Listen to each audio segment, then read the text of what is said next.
Hey guys, and welcome to Brave Dog Training Online's Womenpower playlist. Have you ever wondered if you are the right fit for your dog and if you can keep up with his needs? Today we're going to talk about exactly that. I'm Anita, I'm a professional dog trainer. I show you how to build a trusting relationship with your dog to overcome fear and reactivity and have a good time together again. And if you haven't already, don't forget to like and subscribe. And now, have fun.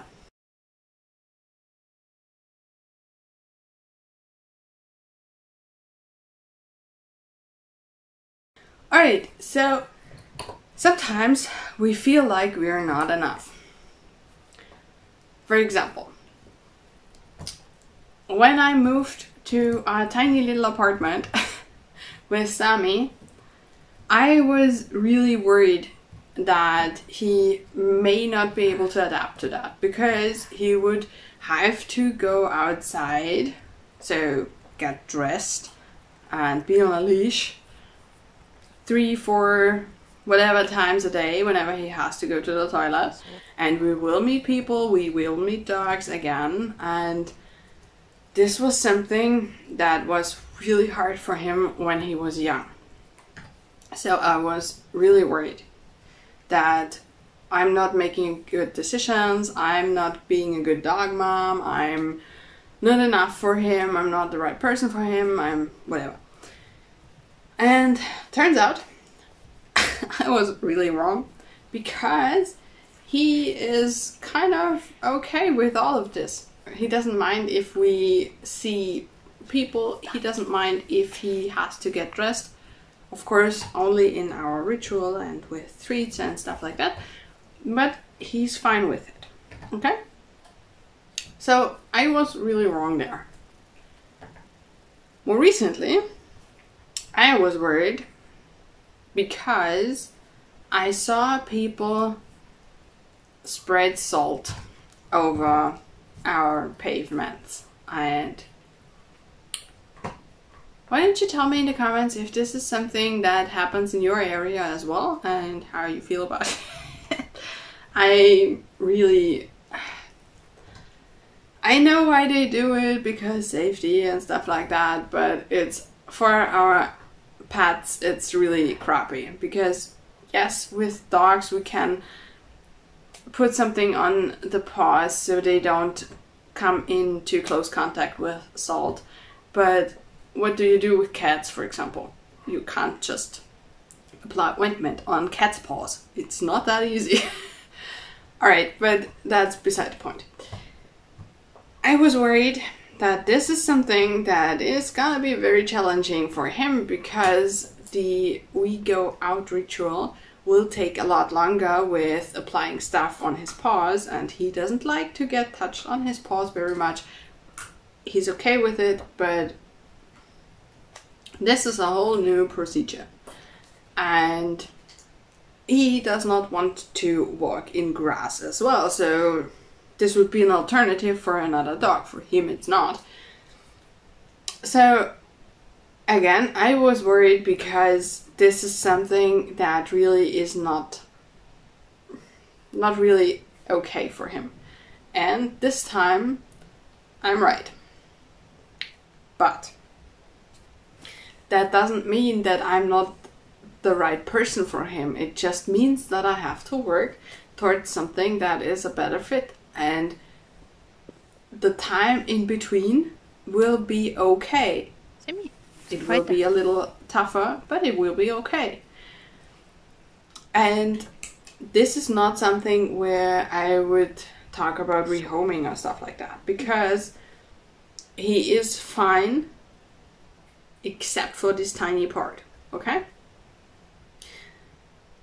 Something very different would be if, for example, we have a very noise sensitive dog living next to a shooting range where there is shooting all day long, and it's not like the dog would hear it, and that dog is panicked in his own home 24/7. That's not okay. And that's not a situation where we can say, okay, we have about 5 years and then I will be able to afford something else. It's not possible. The dog will suffer severely for 5 years. That's not possible. It's not okay. So this is something where we really have to talk about changing more drastically, whatever. Anything that can make it better for the dog. So soundproof the apartment, move, rehome the dog, whatever. But it has to happen something drastically to make the life of the dog worth living again. Okay? And another thing where I hear this concern very often is with exercising dogs. So, for example, if we have a dog that was bred to run enormous distances, do we have to walk that dog for enormous distances every day?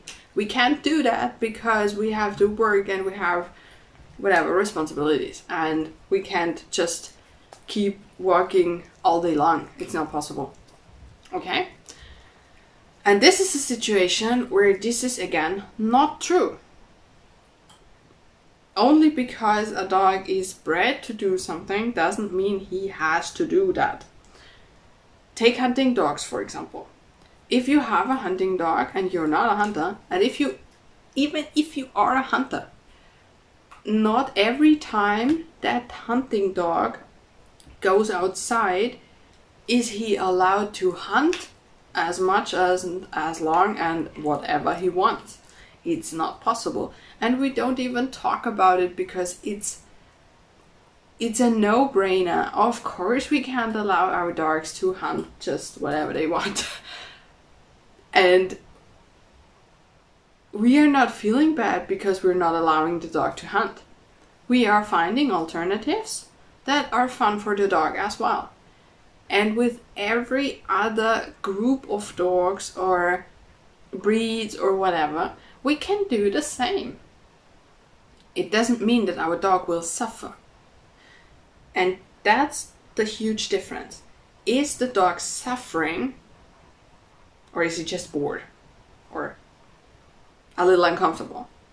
And can we change something? So whenever you feel that way, try to look at it that way. Can you change something? Can you manage stuff? Can you train stuff? If you have, for example, a dog that is exploding on leash whenever he sees another dog or a person or whatever. And this happened to me when we were living in the city and Sammy came to us. He was really reactive and going outside was horrible for all of us because he would react to every kid, and we lived next to school, every dog, most people, not all of them. And so we really had a hard time. But with management and training, we could make it a lot better. And his quality of life improved a lot with just those two aspects, okay? So this is again something where we could ask ourselves, are we the right people for this dog? Is this a good fit? Shouldn't we rehome him?